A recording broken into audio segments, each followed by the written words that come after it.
പിണറായി സർക്കാരിൻ്റെ ദുഷ്ഭരണം അവസാനിപ്പിക്കും. അതാണ് ചുമതലയേറ്റ ഉടനെ താങ്കൾ പറഞ്ഞ കാര്യം.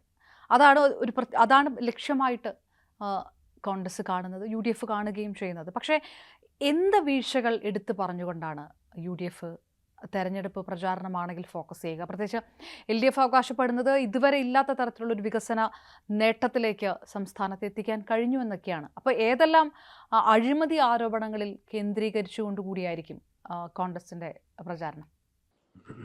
ഞങ്ങൾ ഒരു കാര്യം പഠിക്കേണ്ടത്, നമ്മൾ പാർലമെന്റ് ഇലക്ഷനിൽ എന്താ പറഞ്ഞത്? കോൺഗ്രസ് രണ്ട് ഗവൺമെന്റുകളെയും വിലയിരുത്താനുള്ളൊരു അവസരമാണ് കേരളത്തിലെ വോട്ടർമാർക്ക് 2024 പാർലമെന്റ് ഇലക്ഷൻ എന്ന് പറഞ്ഞു.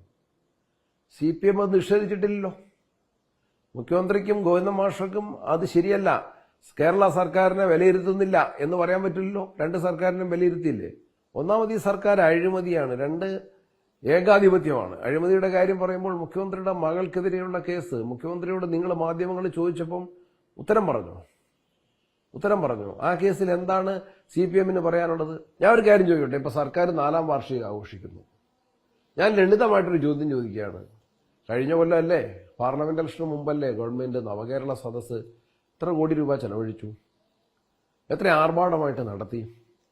അതിനുവേണ്ടി പ്രത്യേക ബസ്, മന്ത്രിമാരെല്ലാവരും കയറുന്ന ആഡംബര ബസ്സല്ലേ ഒരുക്കിയത്? കുഴപ്പമില്ല.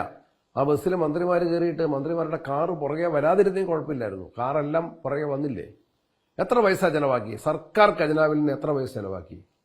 ഒരു ഉത്തരം പറയാൻ പറ്റുമോ? ഒരു ഓഡിറ്റിന് ഗവൺമെന്റ് തയ്യാറാകുമോ? ജനങ്ങളിൽ നിന്ന് എത്ര പൈസ പിരിച്ചു? ഓരോ സ്ഥലത്തെയും സംഘാടക സമിതികളുടെ വരവ് ചെലവ് കണക്ക് ആ കാര്യത്തിൽ പറയാൻ സാധിക്കുമോ? പിന്നെ അത് സാമ്പത്തിക കാര്യം, അതിന്റെ ഔട്ട്കം എന്താണ്?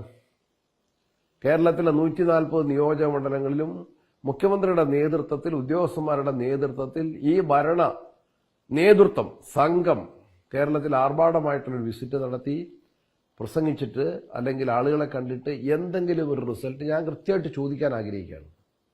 അവസാനം MLA-മാരോട് പറഞ്ഞതെന്താണെന്നറിയോ? കേരളത്തിൽ അത് മാധ്യമങ്ങളത് വേണ്ടത്ര മാധ്യമങ്ങളിലേക്ക് വന്നില്ല. ഒരു നിയോജക മണ്ഡലത്തിൽ 7 കോടി രൂപയുടെ റോഡോ പാലമോ കെട്ടിടമോ എന്താണെന്ന് വെച്ചാൽ തരാം. അപ്പൊ ഞാൻ എന്റെ നിയോജകമണ്ഡലത്തിൽ 7 കോടി രൂപയുടെ പദ്ധതിയാണ് സത്യത്തിൽ നവകേരള സദസ്സിന്റെ ഭാഗമായിട്ട്. ആ 7 കോടി രൂപയുടെ പദ്ധതിക്ക് ഇങ്ങനെ ഒരു കൊട്ടിഘോഷിച്ച ഒരു ആഘോഷം വേണോ?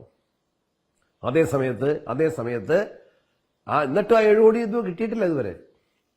ഞാൻ മുഖ്യമന്ത്രിയോട് ചോദിക്കുകയാണ്, കേരളത്തിലെ കോൺഗ്രസിന്റെ സംസ്ഥാന കമ്മിറ്റിയുടെ അധ്യക്ഷൻ എന്ന നിലയിൽ ഞാൻ LDF നേതൃത്വത്തോട് ചോദിക്കുകയാണ്, എന്താണ് നവകേരള സദസ്സിന്റെ കണക്ക്?